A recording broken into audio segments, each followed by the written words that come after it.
Ani, my name is Sarah Loretta Schuster, and the spirit name given to me is Zashkwagijigombi, which means blue sky water woman. I'm Turtle Clan, and I have maternal ties to Lac du Mille First Nation in northwestern Ontario. I'm Anishinaabe, a hand drummer, a traditional craft artist, and a caretaker of sacred medicine gardens.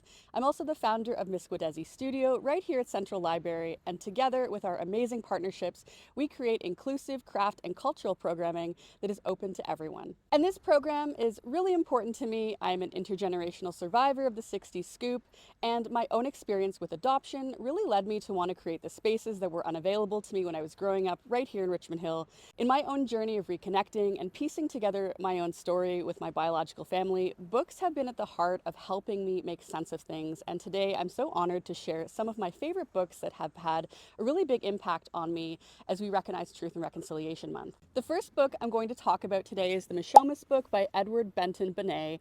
And at first glance, it looks like a children's book, but the depth of storytelling and the illustrations are just so great. It really lays out the foundations of the Anishinaabe creation story, and it's really in a really easy to understand way. I come back to it quite often, and I'm always learning something new as an Anishinaabe Kwe. The second book I'm going to talk about is 21 Things You May Not Know About the Indian Act by Bob Joseph. And I recommend this book to a lot of people who are trying to make sense of the Indian Act because it's very confusing. And this book helped me understand my own story and about how the Indian Act continues to impact Indigenous people in Canada today. The third book I'm going to talk about is Plants Have So Much to Give Us, All We Have to Do Is Ask, Anishinaabe Botanical Teachings by Mary Sissip Genius. And this book really speaks to my heart and the work we are doing here in Richmond Hill with our network of medicine gardens. This sharing of beautiful medicine knowledge and stories connecting back to the land and connecting back to our spirit. This book was written by an Ashkabewis, or an apprentice to a medicine woman named Kiwatinakwe. And this book shares powerful stories and teachings about the medicines.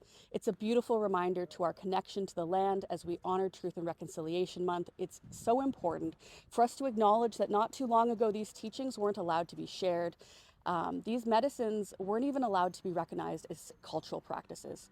So thank you for listening. Chiwigwech. These books and others from our curated list are available to check out at Central Library.